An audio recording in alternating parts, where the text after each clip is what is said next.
The Pew Research Center recently released a study that shows that the second largest religious group in the country is nuns. No, not Catholic women in habits, but people who, when you ask, what religion are you, they check the box, none.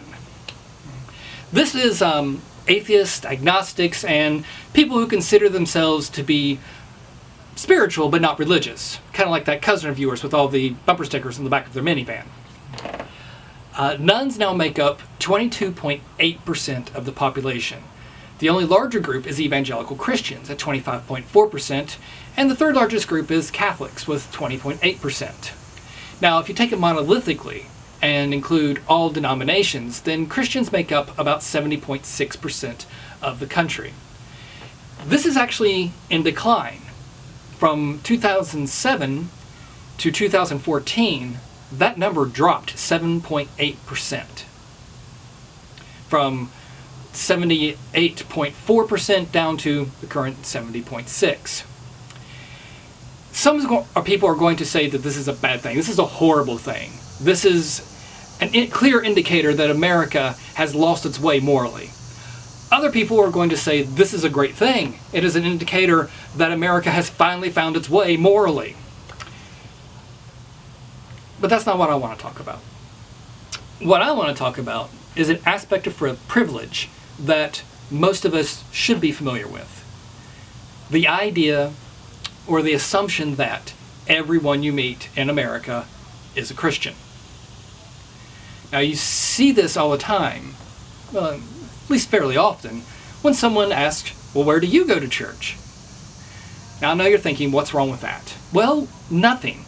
If you know the person you're talking to is Christian. But in this country, 30% of the people are not Christian. They do not go to church. And the majority of those people have no use for any religion at all.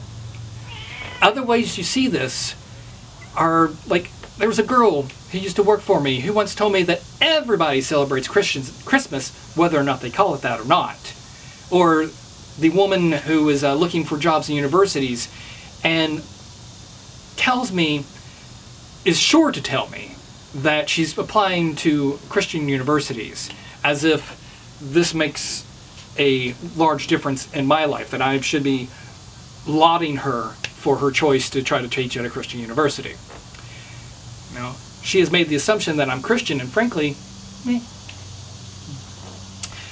people who do this, they basically ignore the religion of others and even just their general spiritual beliefs, and they force their own religion upon them. And this is a huge aspect of privilege. The ability to go around and not think about issues that affect others. Christians in this country, they do not have to worry about having a majority religion shoved down their throat. Whites like me, we don't have to worry about the same issues that minorities have to deal with every single day. I'm not going to get stopped and frisked. I'm not going to be looked at sideways, knowing that someone's looking at me, wondering if I'm going to commit a crime. People who are comfortable in their incomes, well, they get to mock people who are poor because they never have to worry about making that choice between food or shelter. And people with privilege, they like to say it doesn't exist. They say, I'm poor too. I don't have any more privilege than some black guy who is just as poor as I did. Not realizing that on top of all the stuff that they have to deal with, they actually have to deal with more because of the color of their skin. And another way we see this is, how people react when their privilege is threatened. What do you mean we can't single out this group of people because we don't like them? How dare you give the same rights to people that we don't agree with, the same rights that we have? We don't like them. How dare you let them have the same rights we do? What do you mean we have to pay somebody at a fair rate? See, this is what the culture war is all about.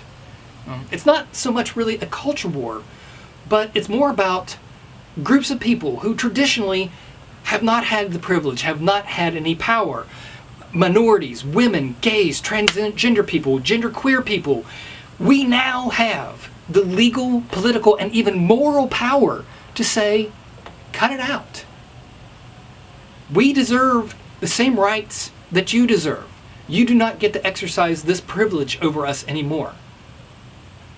That's what the culture war really is. And when it comes to you, you can choose to stand with these people who are looking not for special rights, not for special privileges, but for the same rights that the majority has always had. You can side with them, or you can be one more foot on their backs trying to hold them down. That's your choice. Your choice. Okay, I gotta go paint my gutters. So have a good day, and I will talk to you again. And thanks for coming to my porch.